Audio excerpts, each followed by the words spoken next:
Christ in me.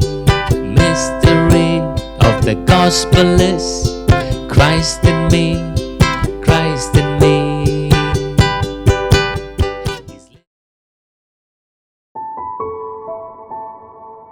Last Sunday, we started the series on Romans.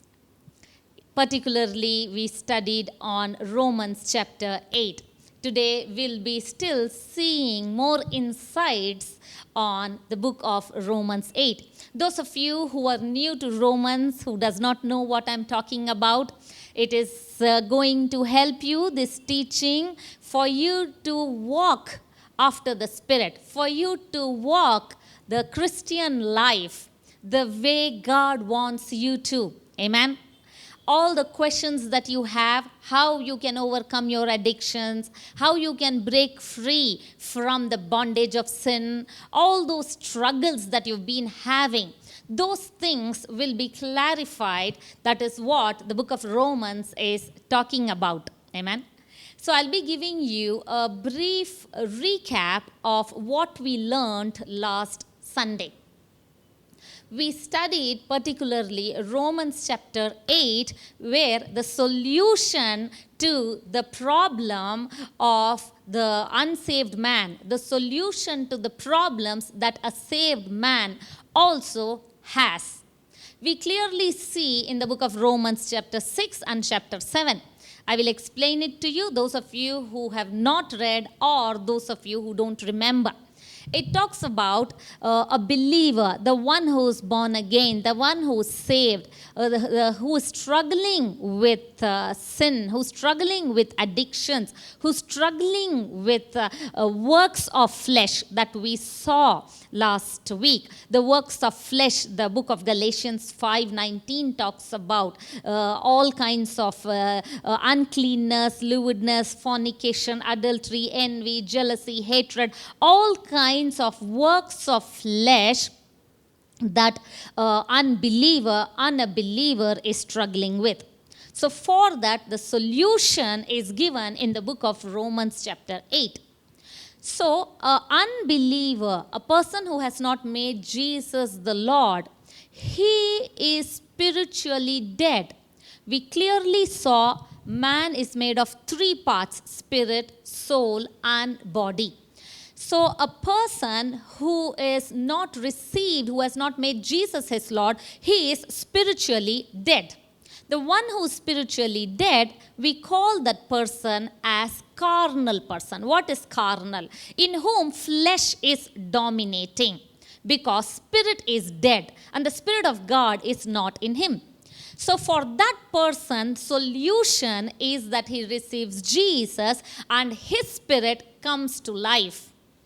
And once his spirit comes to life, he has the resurrecting power of Jesus himself flowing inside of him. The resurrecting power of Jesus enables him, helps him to overcome. We clearly saw in the book of Romans chapter 8 verse 1 and 2.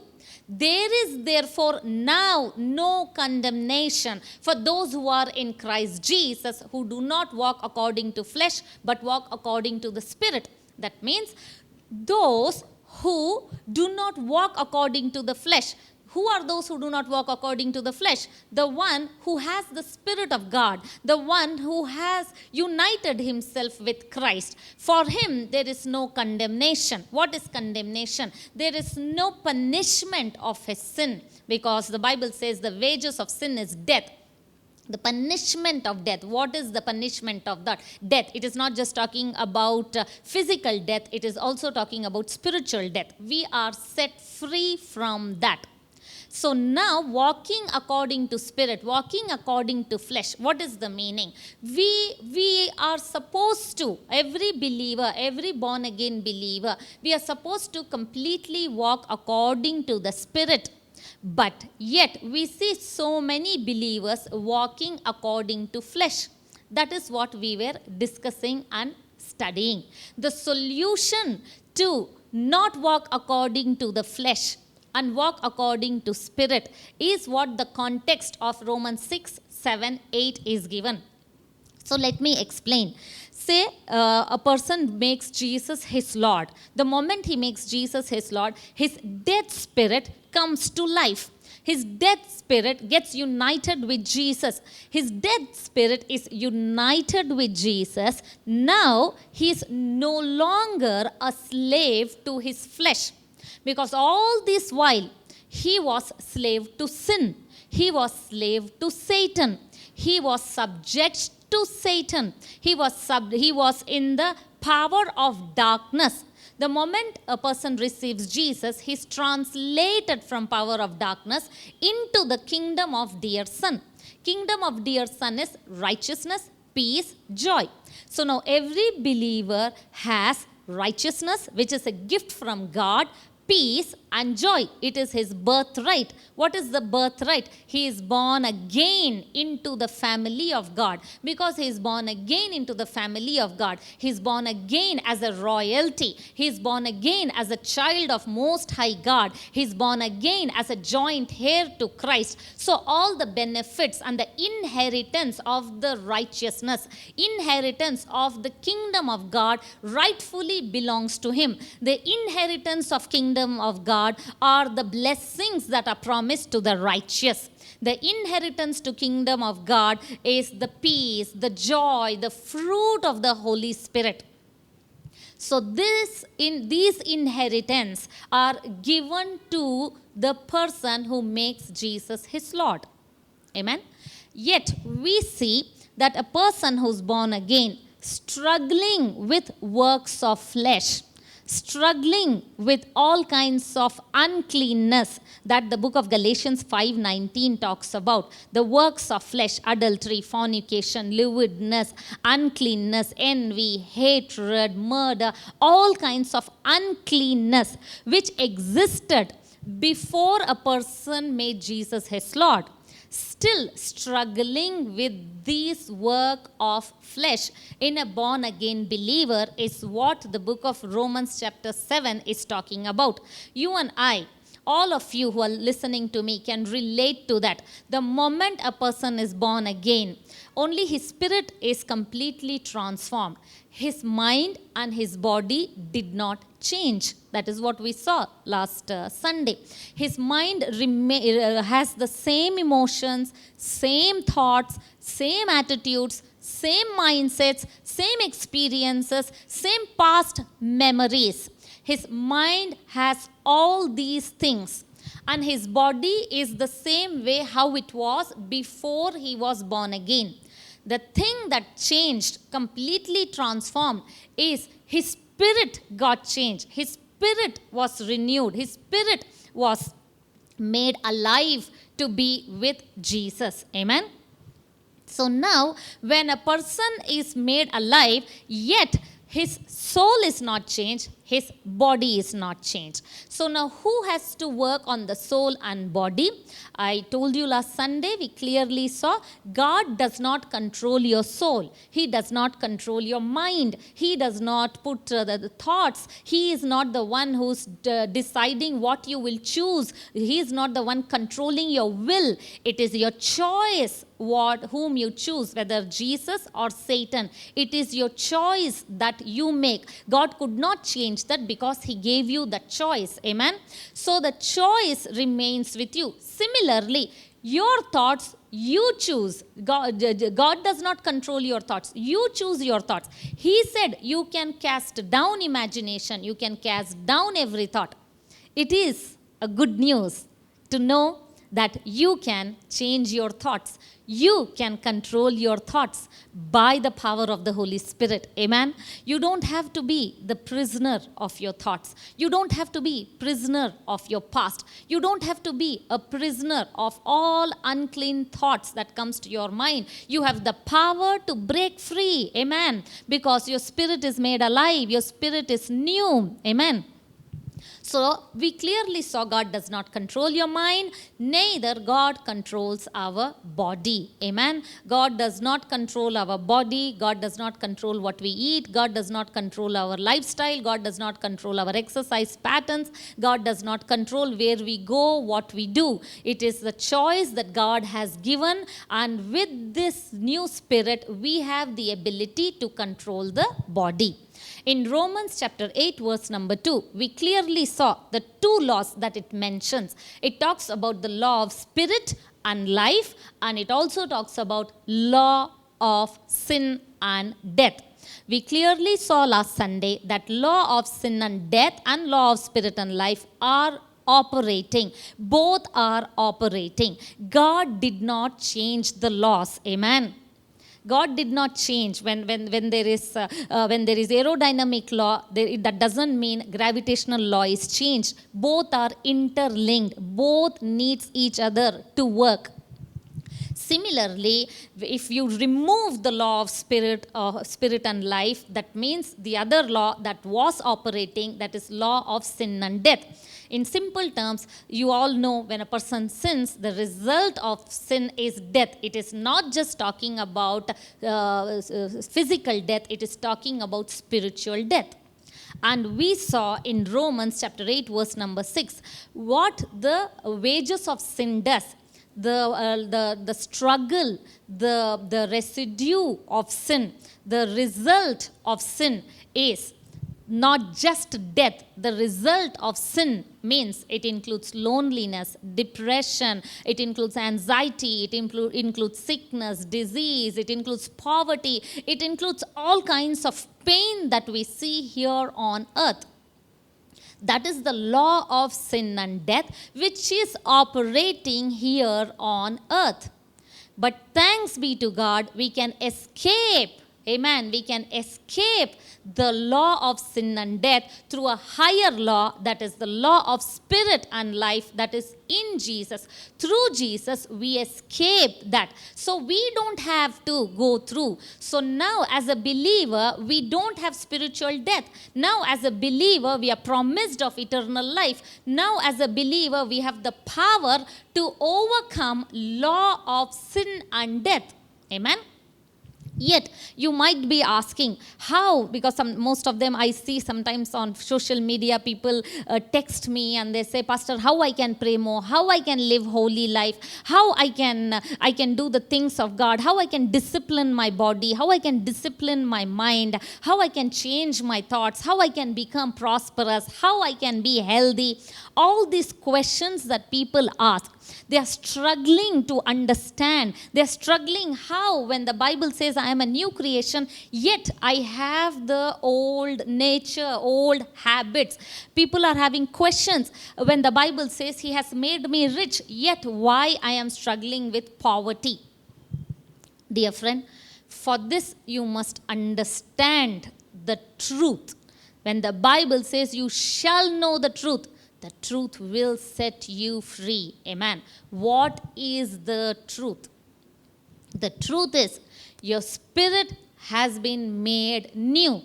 Because your spirit has been made new. In your spirit, Christ is living in you. In your spirit, you are perfect, holy, blameless, righteous. All these things, what are in your spirit, you must know in your soul. You must know in your mind. I told you your three parts. Your spirit is complete. Your spirit is perfect. Now you have to work on your soul. That is by renewal of your mind. Romans chapter 12 verse 2. We have to renew our mind. Why we have to renew our mind? That is what we are talking. Why we have to renew our mind. How you can overcome the works of flesh. How you can overcome the dire consequences of sin, the law of sin and death operating in the world, how you can escape that corruption.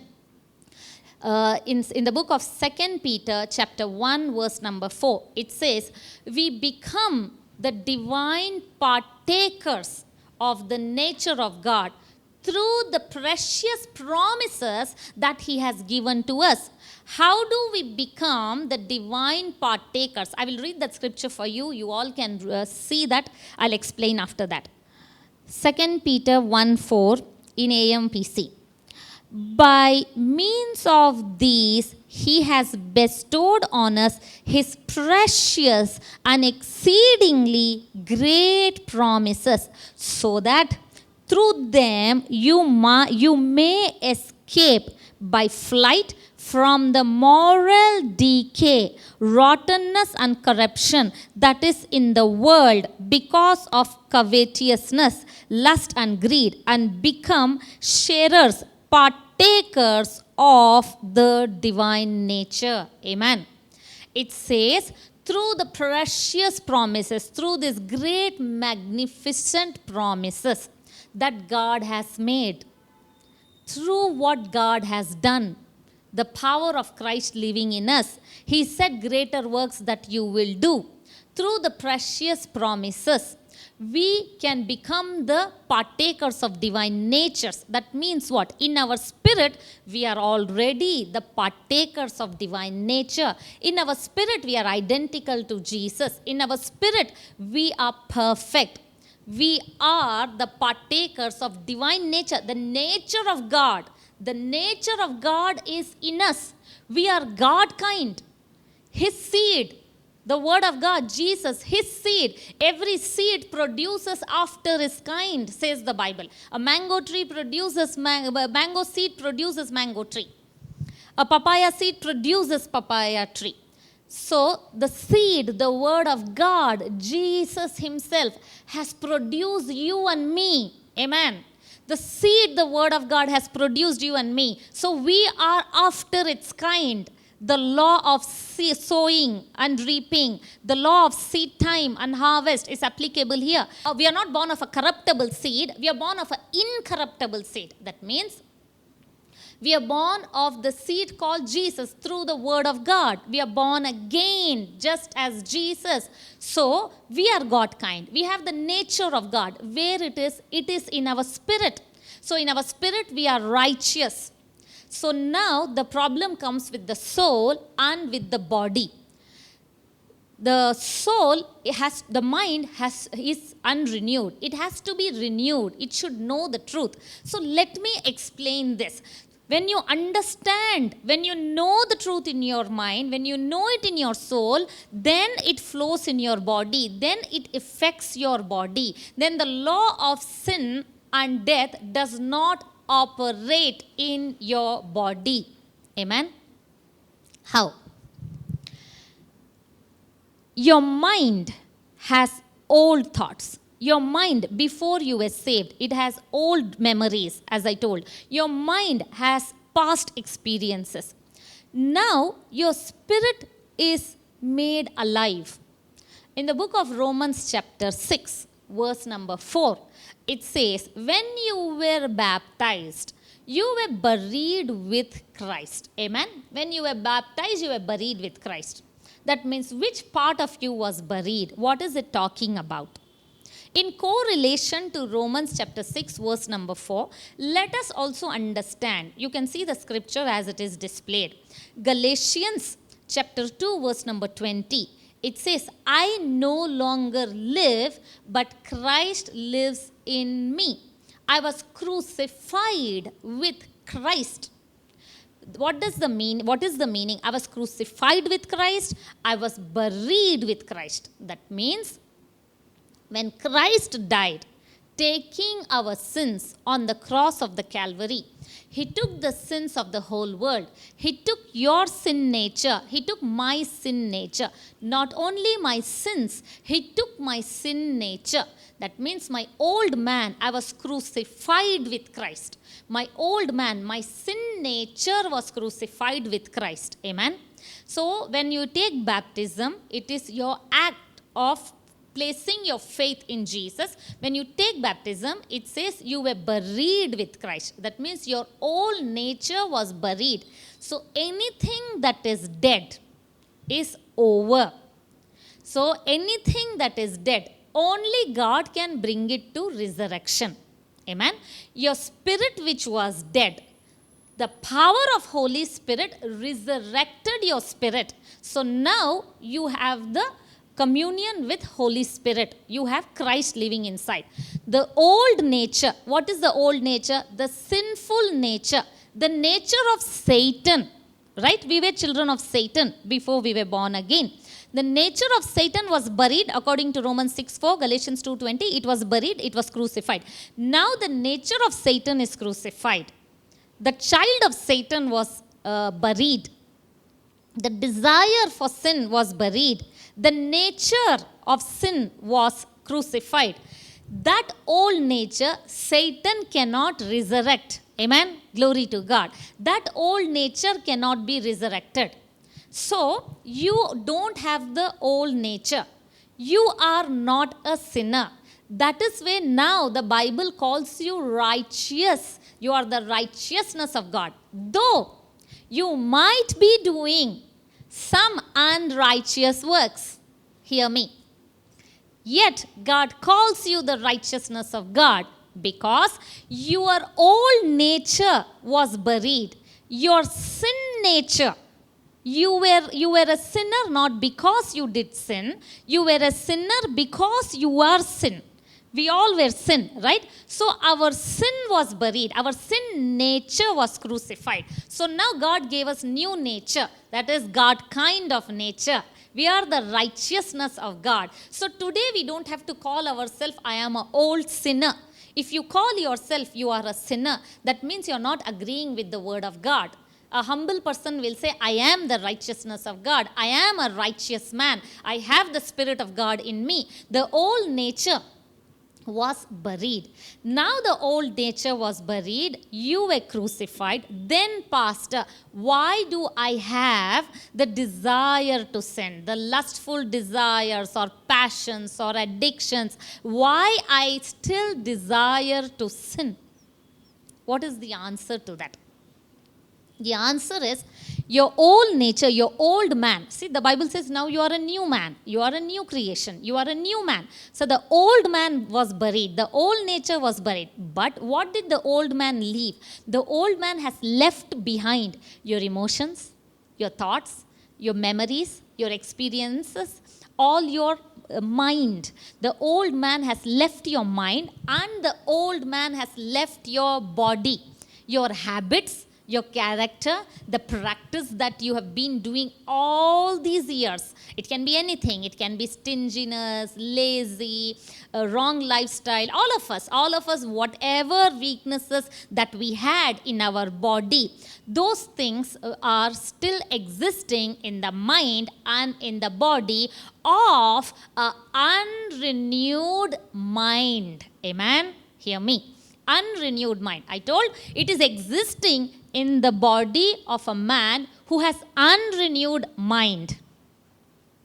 So we have to work on the mind. We have to renew our mind. Let me make it more simplified. Imagine you get a news that someone, your family member, someone who's very dear to you, your sibling, your parents, or someone who's very, very dear to you, you get a news that person died, that person is dead. The moment you get that news, the moment you believe that news, whether it is fact, whether it's true or not, the moment you get that news, what happens? The moment you hear that, I told you, your body is in physical contact to the world and to the spirit through your mind. So your body, through the physical senses, hears this dire news, and then you fear, and immediately emotions come out.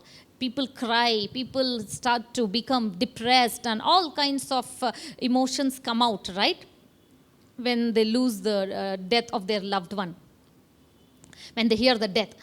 So how did this happen? It's still, whether it is fact, whether it's truth, reality, they still don't know.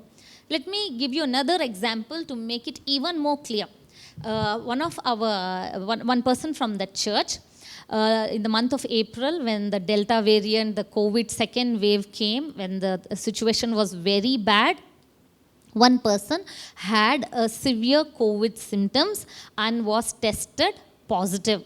And there was severe, unbearable cough.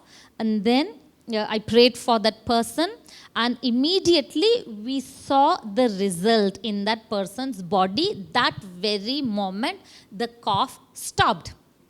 Now, hear me. That person has still some symptoms of fear in his body. So, he visited the doctor. When he visited the doctor, doctor asks him to take X-ray report to see the condition of the lungs, the severity of lungs in his body. So when doctor told to go and take the X-ray, he goes to the diagnostic center, takes the report, X-ray report of the lungs. Now the X-ray report comes. The severity of the lungs, generally it is to be less than 1. Anything 1 to 5, they say there is some infection in the lungs. If it is between 5 to 10, 8, 9, the person struggles, oxygen dips, they are immediately admitted in the hospital. Anything more than 10, it depends on his immunity, and he is in the ICU. So this person's result came as 16. So out of 1 to 25, it was 16, and he got the report. He took the report from the diagnostic center, the X-ray report, went to the doctor. The doctor saw the report, and doctor said, it is a very alarming and shocking news. Your severity of lungs is very severe. It is 16. I don't even know how you're standing. I am not aware how you are able to walk. You have no time. These were the very words of the doctor. He said, you have no time. Run to the ICU, run to any hospital, find the bed that is available. You have no time. You are dying. That's what he was saying. And this person, as soon as he got the news, his family got to know. The moment the news was given, his sister started to cry. His brother-in-law panicked. His mother was calling every hospital possible to find, is there any bed that is available? And everybody is panicking. And he called me saying, I want to tell you, I have lost hope. It is late. My report says 16. And doctor said, I have no time. The moment I heard the news, I told straight one thing. This is the time for us to practice everything that we have learned. When the report of the doctor comes, we shake our head, but we don't shake our faith. We don't give in to fear. We don't allow fear to rule us. We will continue to believe nothing is impossible with our God. We release the life-giving power that is in us through our mind to the body. I told, just do not fear, do not panic. When I told this, that person was strengthened and then took the car, rushed to the nearby hospital. He went to the nearby hospital, the Baptist hospital, and then the doctor saw the report and said, 16, it is a very severe condition. You have to be immediately admitted. And the nurse and everybody is panicking. And doctor said, how did you come? He said, I came by car. So doctor said, you cannot be like this at this state. So I have to do another scan. So now doctor does another scan on his body. Doctor checks another X-ray on his body. And they come to the conclusion there is absolutely no severity of lungs in his body. It was not even 1 or 5. It was 0. The moment the report came, that very moment, that very evening, the person was absolutely free. Doctor said, you don't need admission. Forget about ICU. You don't even need admission. You have to go back home and just take medications and self-quarantine. And this person comes back. So the reason I gave you this entire story is to tell you, just one report, one news made this person to panic, fear, his family crying, his sister, his mother, everybody was under tension. I'll tell you the report, the news, whenever a person gets any news, when he gets to know the news, when he gets to know whatever he knows, based on what he knows, his body begins to react, panic, there are tears, there are anxiety, there is fear, there is tension, all things your body begins to release. And I remember when that news came to me, I was meditating on God's word. So I was able to tell that let us hold on to God's word. I don't buy that lie. I don't buy that news. I believe what the word of God tells. So the moment I continued to believe in the word of God, so there was peace in my mind. I was not disturbed. Now, let me explain the same thing in Christian life. The report that you have received from the word of God, whose report will you believe? We believe the report of the Lord. The report of the Lord is that you're perfect, you're holy, you're healthy, you're prosperous, you're blessed, your youth is renewed, your past is restored. This is the report of the Lord. When you believe this report, you're full of joy, you're happy, you have hope, you have faith. And when you believe the report, you are the righteousness of God. You focus on righteousness of God, so you end up producing the righteous acts. If you believe the report like that wrong report, the later they found out the diagnostic had given the wrong report. It was not a true report. The report that was given to him was the wrong report of the diagnostic center. He went back after the second scan and he checked with the diagnostic center and found it was not the true report. How one report can change a person's mind, his decision making, his emotions, everything. That means how powerful it is for you to know the truth of the word of God. If you don't know the truth of the word of God, devil tells you are a sinner. Devil tells you are bound and you are a slave to the works of flesh. When you don't know the truth, the report comes, the wrong report. Devil tells you are poor, you're never going to prosper, you're never going to come out of debts. When devil gives the report, you're never going to be married, you're never going to be healthy, you're never going to have beautiful life. This is the report that devil gives. When you know for the fact this report is lie, the moment he saw the report is lie, there was joy, there was happiness, there was so much freedom. Amen. That is why the Bible says you must know the truth and the truth will set you free. What set that person free? The moment he saw the report that it is no longer 16 severity of lungs, he's perfectly free. He's happy. Just the report. Everything depends on the mind, the mindset. Amen.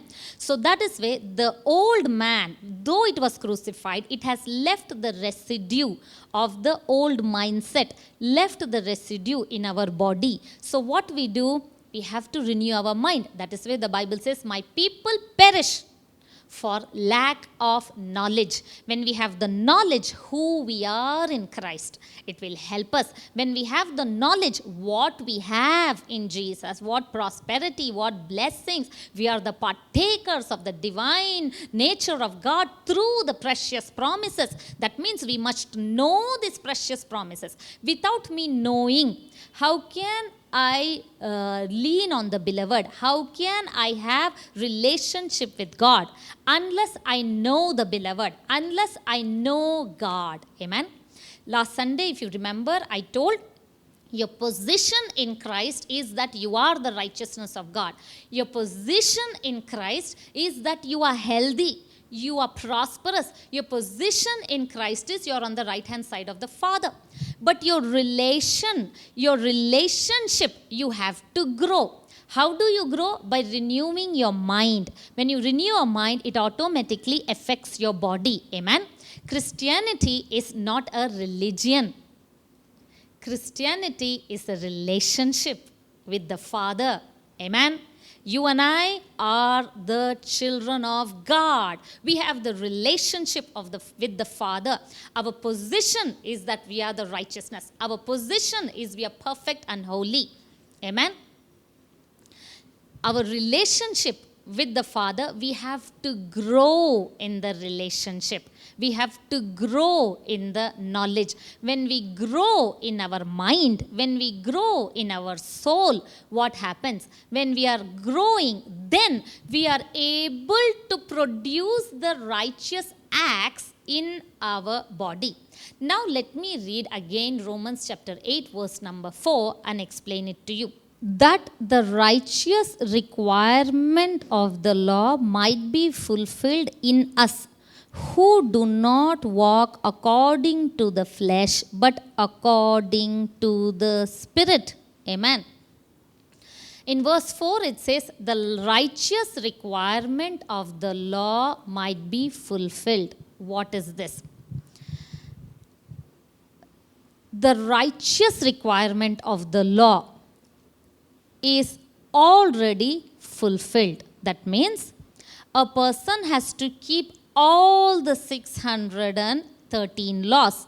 A person is supposed to be completely perfect to obtain the righteousness of God, which is humanly impossible. Because our flesh was weak, God gave a solution. God sent Jesus. God kept all the law, and Jesus obtained the righteousness for us. He did not abolish the law. It says he didn't come to abolish the law. He came to fulfill the law. Jesus fulfilled the law, and Jesus gave us the righteousness. Now the fulfillment of the requirement of righteousness, that is, now we are righteous because of Jesus. Amen. In our spirit, we are righteous because of Jesus. But then, we have to control our body. We have to control our mind. How do we do that? Unless you know that you are the righteousness of God, unless you know you are free from sin. That means, according to the Romans, it says, where sin abounds, grace superabounds. Amen. Now the grace of God superabounded, and not by our acts, we were made righteous by faith. Now that we were made righteous by faith in our spirit, the moment we know this, the moment we understand this, the moment we know that we are already rich, the moment we know that we are already healed, the moment we know that we are already blessed with all spiritual blessings, the moment we know our position with Christ, the moment we know that we have fulfilled the requirement of the law through Jesus Christ, the moment we know we have that freedom, we have joy, we have happiness, we are no longer focusing on sin.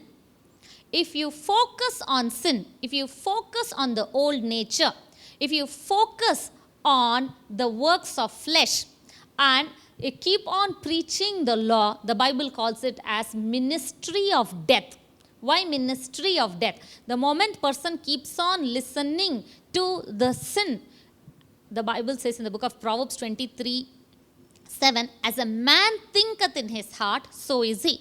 If a person is constantly thinking about his weakness, a person is constantly thinking about his poverty, if a person is constantly thinking about his sickness, if a person is constantly thinking about all the problems and addictions, as a man thinketh in his heart, so is he. That is the ministry of death. If you focus on sin, you focus completely on the law, trying to attain law through your flesh, it is ministry of death. But when you focus on the Son, S-O-N, the Son of God, when you focus on the Son, when you focus on the mirror, the law of liberty, when you focus on Jesus, what you behold is what you become. Amen. So if you behold Jesus, if you behold that you are the righteousness, if you behold that you are already rich, you become rich. Because in reality, you are already. Now, what you have to behold? You have to behold what you are.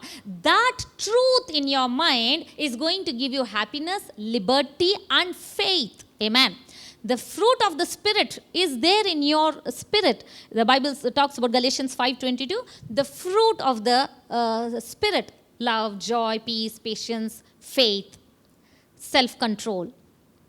The fruit of the Spirit is already there, but the faith in your spirit will not come into your mind if you don't know the truth. If you don't know what you have, if you don't know who you are, if you don't know you're free from sin, unless you know that you're free from sin, you are not really free. Though you're free from sin, if you don't know you're free from sin, then you live in the works of flesh. So if someone is constantly going to talk to you that you are under law, you are not free from sin, that person is still being buried, and he focuses on the works of flesh. And the works of flesh, the residue, the old nature, the old man left in your soul and in your body keeps coming up. But that is not how God sees. In the book of Genesis, we see that God counted Abraham righteous. How did Abraham become righteous? He became righteous by faith. In Luke chapter 1, verse number 6, if you see, it says Elizabeth and Zechariah were counted righteous. I will read that scripture for you and then I will explain. And they were both righteous before God, walking in all the commandments and ordinances of the Lord blameless. Amen. The reason I brought this scripture for you to understand, the Bible says Abraham was righteous, Daniel was righteous, John the Baptist was righteous, David was righteous, Elizabeth and Zechariah. Here it clearly says they kept all the commandments. How is it possible? What is it trying to say? It simply means they were righteous by faith. By faith in God through Jesus Christ.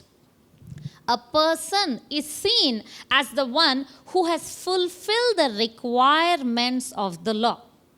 It does not say Elizabeth and Zechariah were sinless. It says they kept all the ordinances. They were righteous by faith. It's not that they were sinless. Similarly, you and I, when we make Jesus our Lord, according to Romans 8:4, we are righteousness of God, not because we are sinless. We have kept the requirement of righteousness. We have fulfilled the law of righteousness through faith in Jesus. It's not saying that they were sinless. It is not saying that we are sinless. Every Christian, to some degree or the other, is living in sin. Yes, hear me. Every Christian, to some degree or the other. What do I mean? Unbelief is sin. Lie is sin. Anger and harshful words, the deeds of anger, wrath, envy is sin. So when we don't trust God, the Bible says that unbelief is sin.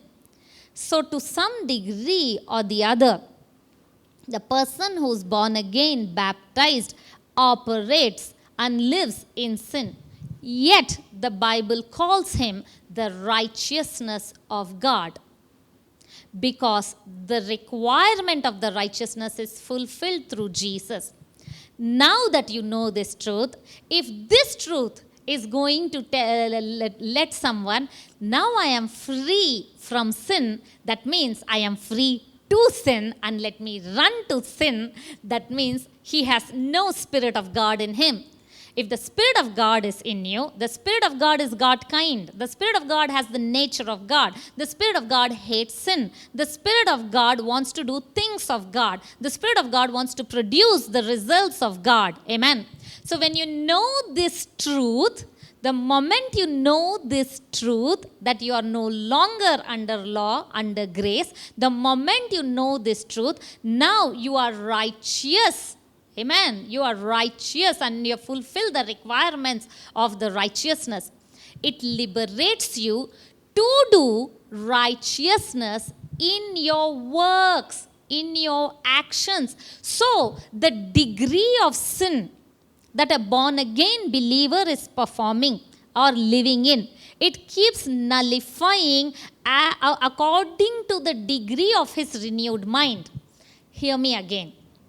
A born again believer, whoever has made Jesus his Lord, if he has unrenewed mind, the residue of old nature is in his mind and in his body. So he continues to live in sin, continues to live in poverty, continues to live in sickness, continues to live in the consequences of death. The residue of sin, the residue of death, the loneliness, depression, all the bad things. But the moment the person knows the truth, the moment he knows that he is free, the moment he knows what Jesus has done, the moment he knows his position, the moment he hears the truth, the moment his mind is renewed, the moment his mind is altered, it is like computer. Say Windows 13 has come, but a person is using, if in my computer has Windows 10, I have programmed my computer to Windows 10. I have not programmed to the latest version of Windows.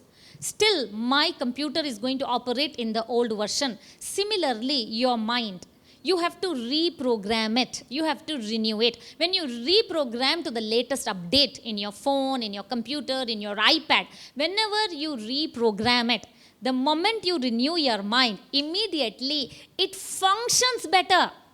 It results better. It yields better. It gives you better output. Amen. Similarly, your mind has to be reprogrammed. Your mind has to be renewed. Amen. Hallelujah. So, understand this point. All those who have those questions, how I overcome addiction, how I overcome poverty, as a Christian, still why I am struggling with this war. The problem with that is unrenewed mind. People think holiness is the route to have relationship with God. Hear me. People think holiness is the route to have relationship with God. Holiness is a route to salvation. Absolutely not. Holiness is the fruit of your relationship with God. Amen. The root is the Spirit of God is in you. The root is righteousness is a gift. The root is your position in Christ. That is the root. And when you know the root, when your root is completely changed, that is, you're born again, you've made Jesus your Lord, your root is completely changed. Now your root is your position as the righteousness. The root is you're already prosperous.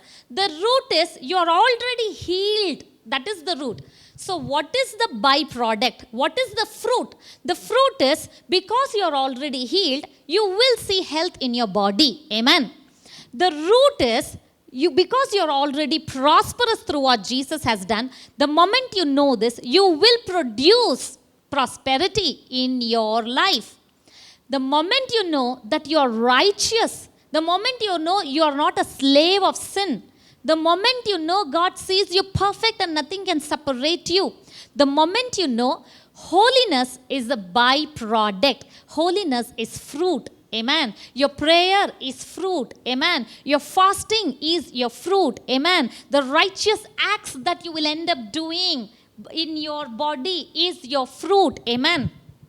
The fulfillment of righteousness in verse 4 can be understood in two ways. One, we are righteous by Jesus, through Jesus. Right? The other thing, now that we are righteous in our spirit, we have to produce righteous acts in our body. It is byproduct. It is holiness is the fruit. It is byproduct. If it is not producing righteous acts, if it is not producing, then we have to check the root. Now that root is changed, now we are God kind, now the spirit of the resurrecting power of Jesus himself is flowing inside. Now the power of Jesus is flowing inside. We have to release that power. How do we release that power? Unless we know that power is flowing.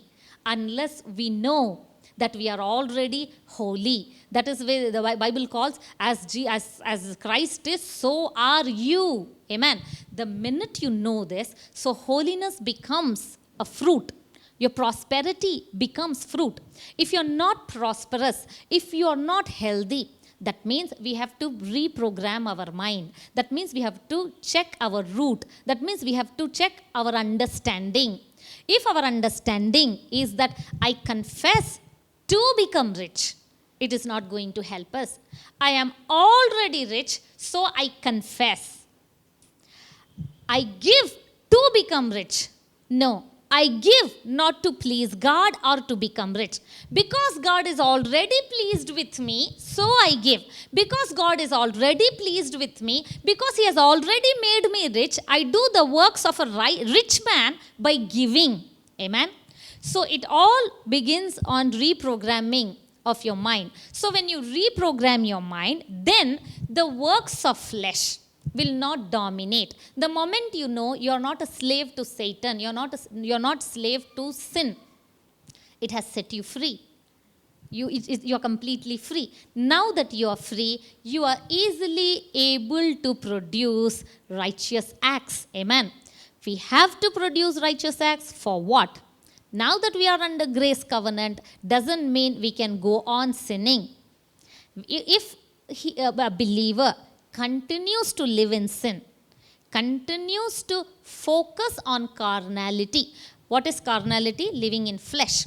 Person who focuses on carnality, it can be passions, lustful desires, it can be focusing on poverty, it can be focusing on sickness, it can be focusing on the lost years, it can be focusing on pain, it can be any negative focus. When a person is focusing on those things, what happens? Because what he focuses will grow. Because what he's thinking is what he's attracting. So because he's focusing on those things, that is exactly what is happening to him or his body.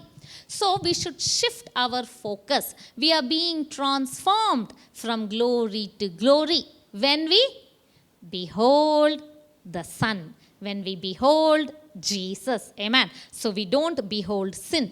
We don't behold sickness. We don't behold poverty.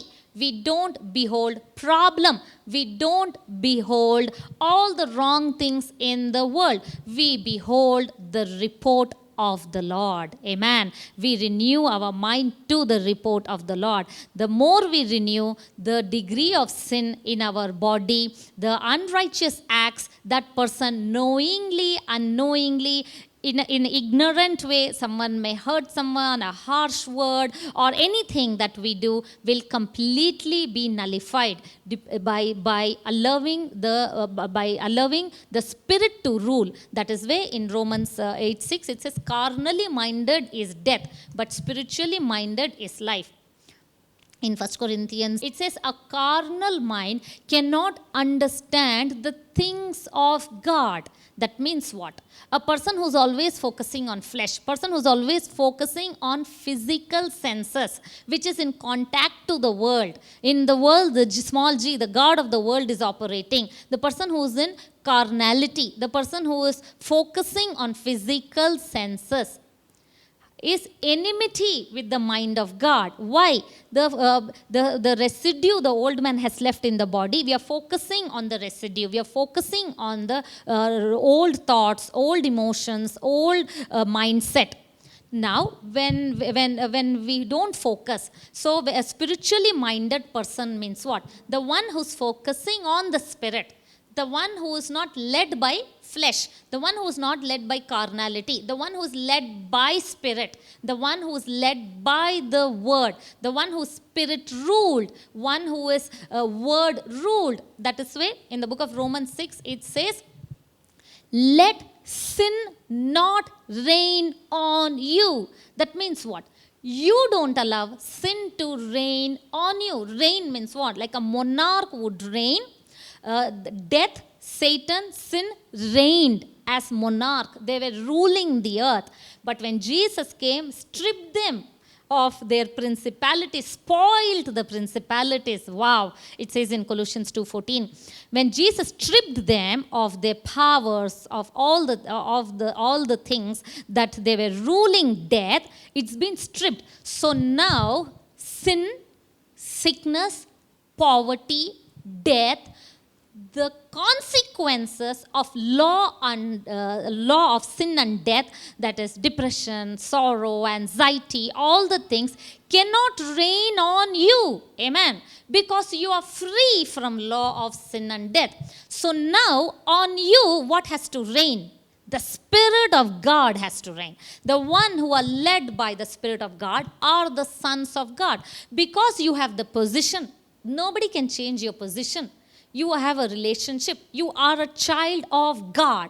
Because you are a child of God, you have the Spirit of God. So you have to focus on the Spirit of God. Focus on spiritual things. When you focus on spiritual things, you will yield spiritual results. Amen. You will yield all the blessings, all the amazing power that God has put, the same power that rose Jesus from dead. The more we focus on that, we are going to release that in our body, release that in our finances, release that in our family, release that in all the areas of our lives. So we should not be carnally minded. We should not allow sin to reign. We should not allow the things of Satan to reign. He is subject to us. We are devil's master. He is underneath. We don't have to be like the world. Sin ruled. Be carnally minded. So we are not carnally minded. We are spiritually minded. Amen. When we are spiritually minded, we will easily produce the works of righteousness. Amen. In the Spirit, we are just like Jesus. Even in our actions, we will produce. Amen. Let me give you a couple of verses and let me end my sermon. When the Bible says in the book of James, faith without action is dead. What does that mean? Faith is something of the Spirit. It is the fruit of the Spirit. That is what you are. You have the faith of Son of God. You have faith of God in your spirit. Now that is in your spirit. So the more you hear about faith, faith comes by hearing and hearing the word of God, the word of Christ. The more you focus on faith, the more you focus on the love of God. Because faith works by love, Galatians 5:6. When you focus on the love of God, it becomes easy to produce that fruit that is already in you. And now when you have that faith, action. Now action comes from where? Action comes from your body. Your spirit is to do with faith. Faith is a spiritual act. Now the corresponding action is what your body does. Amen. So when you know in your spirit that you're righteous, your corresponding action will be righteousness. When you know in your spirit you're prosperous, the corresponding action will be a prosperous man, giving, trusting God, believing. When you know you are healed, the corresponding action is you're happy. That's why the Bible says a merry heart is like a medicine. Amen. Well, merry heart is like a medicine, and what it does, a crushed spirit dries up the bones. That means merry heart.